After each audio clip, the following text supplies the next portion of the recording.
యాదాద్రి స్వర్ణగిరి శ్రీ వెంకటేశ్వర స్వామి ఆలయం వైకుంఠపురంలా విరాజిల్లేందుకు సిద్ధమైంది.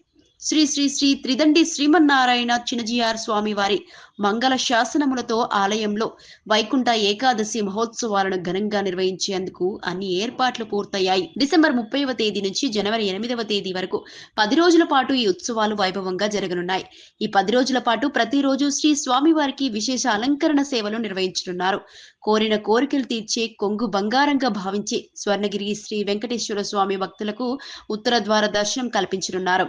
డిసెంబర్ 30వ తేదీన వైకుంఠ ఏకాదశి సందర్భంగా వేకువజామున శ్రీదేవి భూదేవి సమేత శ్రీ వెంకటేశ్వర స్వామి వారు ఉత్తర ద్వారం ద్వారా భక్తులకు దర్శనం ఇవ్వనున్నారు. స్వామి భూవర స్వామి దర్శనం చేసుకొని జలనారాయణ స్వామి దర్శనం చేసుకొని ఆ 7 ద్వారాల నీటిగా స్వామివారి దర్శనం చేసుకోవడం ఉంటుంది. చక్కటి అలంకరణం ఉంటుంది. సో భక్తులందరినీ కోరేది ఒకటే, ఈ 10 రోజులు ఈ అవకాశం ఉంటుంది.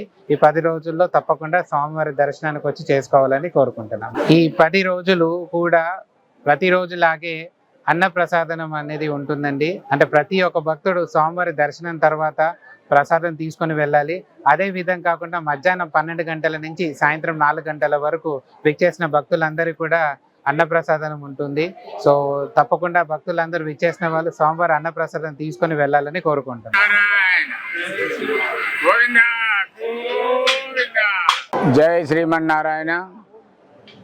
వైకుంఠ ఏకాదశి మరి అఖిలాండ కోటి బ్రహ్మాండ నాయకుడు ఆ శ్రీవారి ఉత్తర ద్వార దర్శనము ఎంతో శ్రేష్టమైనది, భక్తులందరికీ కూడా ముక్తిదాయకం.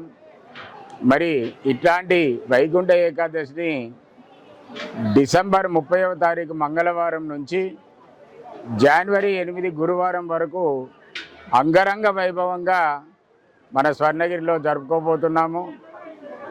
పోయిన సంవత్సరం జరుపుకున్నట్లుగానే అంతకన్నా మరి ఎంతో ద్విగుణీకృతంగా ఇంకా ఉత్సాహంగా మరి చక్కగా స్వర్ణగిరిలో జరుపుకోబోతున్నాము. ఈ 10 రోజుల ఈ ఉత్సవంలో అందరికీ కూడా ఆ శ్రీవారి దర్శన భాగ్యం కల్పించాలనేది మా ముఖ్య ఉద్దేశము.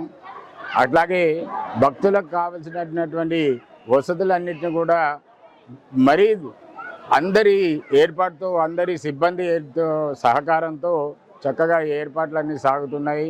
అది మంచినీటి వ్యవస్థ కావచ్చు, క్యూ లైన్లో ఉన్నటువంటి వారికి మరి మంచినీరు కానీ అల్పాహారం కానీ అందించడం కావచ్చు.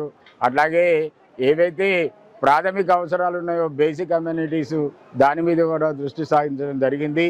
అట్లాగే పోలీసు వారి సహకారం తీసుకొని భద్రతను కూడా మరి చక్కగా ఏర్పాటు చేయడం జరిగింది. ఇట్టి ఈ కార్యక్రమాన్ని ఈ ఉత్సవాన్ని భక్తులందరూ కూడా ఆనందంతో ఉత్సాహంతో స్వామివారిని దర్శించుకొని మరి ఇహపర లోకాల నుంచి మరి ముక్తి పొందాలని, అందరినీ ఆ స్వామివారి కటాక్షించాలని, అందరూ దీని ద్వారా సిరి సంపదలతో భోగభాగ్యాలతో తులదూగాలని మనసారా కోరుకుంటున్నాను. జై శ్రీమన్నారాయణ. ఓం నమో వెంకటేశాయ.